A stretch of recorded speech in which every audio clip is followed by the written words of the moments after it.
વડોદરામાં કાર ચાલકે ટ્રાફિક જવાનને કચડવાનો કર્યો પ્રયાસ। સમા સર્કલ પાસે બની છે આ પ્રકારની ઘટના, જ્યાં કાર ચાલકને રોકવાનો પ્રયાસ કરતા ટક્કર મારીને થયો હતો ફરાર। સમગ્ર ઘટનાના સીસીટીવી ફૂટેજ સામે આવ્યા છે। સિગ્નલ તોડી કહી શકાય કે સિગ્નલ તોડીને આવતા કાર ચાલકને રોકવાનો પ્રયાસ કર્યો હતો।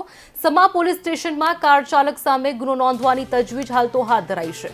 પોલીસના ઉચ્ચ અધિકારીઓ ઘટના સ્થળે પહોંચ્યા છે। ટ્રાફિક હેડ કોન્સ્ટેબલ અજીતસિંહને કાર ચાલકે મારી હતી ગંભીર ટક્કર। पुलिसकर्मी ने कोई कार चालक के अड़फेटे लीधा वीडियो सीरीज અને શું ઘટના છે સાહેબ, એમાં આપણા તરફથી કાર્યવાહી?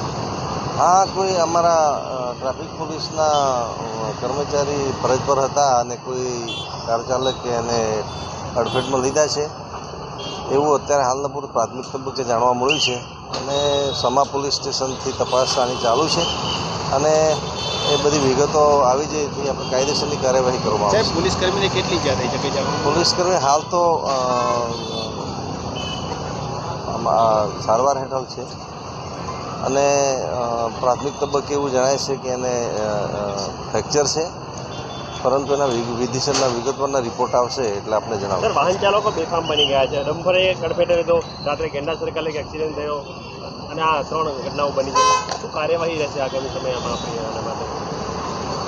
અકસ્માતના ગુનાઓમાં સામાન્ય રીતે આપણે પોલીસ કાર્યવાહી કરતી હોય છે, પરંતુ જાહેરનામા મુજબ આપણે જેટલા અટકાયતી પગલાં લઈ શકીએ અથવા બનાવો ન બને એની કાળજી લઈ શકીએ એવા પ્રયત્નો ટ્રાફિક પોલીસ તરફથી ચાલુ છે।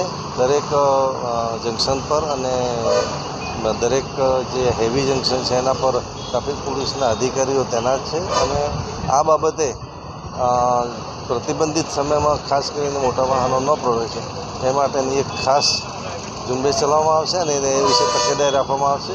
તેમ છતાં કોઈ અકસ્માતનો બનાવ ધ્યાને આવશે તો એની ઝીણવટપૂર્વકની તપાસ કરી અને એના અંગેની પ્રિકોશનરી એક્શન આપણે લેવામાં આવશે। સાહેબ, આરોપીની કોઈ વિગત સામે આવી? આરોપીની વિગત અત્યારે નથી આવી, પણ સીસીટીવી કેમેરામાં એની કારને એની વિગતો આવી છે। એના આધારે સમા પોલીસ સ્ટેશન તપાસ ચાલુ છે અને ટૂંક સમયમાં આરોપી અંગેની વિગતો મળી જશે।